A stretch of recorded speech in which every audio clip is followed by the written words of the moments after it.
Précédemment, nous avons vu l'organisation de l'interface ActiveInspire. Nous allons maintenant s'attarder sur sa configuration. Le logiciel ActiveInspire fonctionne avec des profils. À côté du menu déroulant sur la barre d'outils, vous avez une petite pièce d'identité sur laquelle vous avez la possibilité de changer le profil. À l'heure actuelle, je suis sur mon profil. Si nous passons sur le profil mathématique, par exemple, nous allons pouvoir voir le profil par défaut mathématique qui a passé le logiciel en plein écran, qui a changé les raccourcis qu'on peut avoir dans la barre d'outils. Si je repasse sur le profil création, je vais avoir une autre disposition, une autre interface préférentielle par défaut. Ça, c'est configurable. Tout ça, c'est configurable. Vous allez pouvoir le retrouver dans Fichier, Configuration. Vous avez à ce moment-là la fenêtre qui modifie les profils, qui apparaît. Ici, on voit bien qu'on est sur le profil création. Donc on va partir de ce profil-là, on va aller dans le premier onglet. Dans cet onglet, vous allez retrouver la taille des icônes. Donc ça nous permet, voilà, on peut exagérer un petit peu. On va aller se mettre ici pour mon écran, je vais me mettre en 27, ça serait pas mal. Voilà, très bien. On va avoir la possibilité d'avoir que 8 couleurs, 16 ou 24, la possibilité d'afficher ou non la corbeille en bas à droite, voilà, de se mettre en plein écran, ou pas, et d'afficher l'extension de page en bas. On va voir tout de suite après ce qu'est l'extension de page, bien évidemment.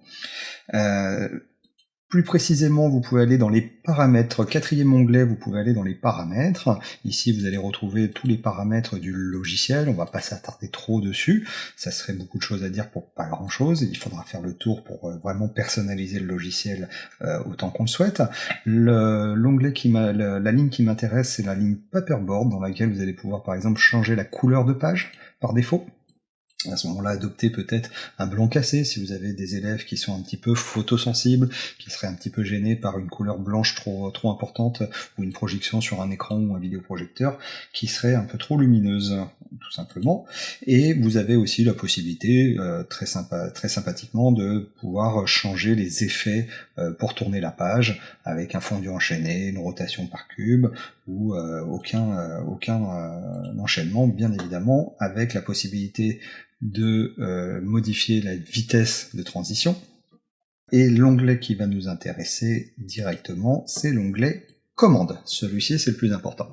Ici, vous allez avoir sur la fenêtre de gauche l'ensemble des fonctionnalités du logiciel, des actions possibles sur le logiciel, et à droite, vous allez avoir l'ensemble des outils que vous avez dans votre barre d'outils, c'est-à-dire les raccourcis que vous avez dans votre barre d'outils. Si vous souhaitez en rajouter, il suffit de le sélectionner à gauche. Par exemple, on va prendre l'horloge, l'ajouter. Ici, on va aller chercher le rideau, le spot circulaire. Hop. On va aller choisir une action que j'aime bien, c'est importer à partir d'un fichier PDF, action qu'on va faire régulièrement, et finalement on va se mettre quelque chose d'un peu ludique, on va aller chercher le jet de dés qu'on va ajouter. Donc tous les outils sont venus se rajouter ici, on ne fait pas attention à la colonne de droite qui est simplement un historique des outils et des actions que j'ai pu faire sur le logiciel préalablement.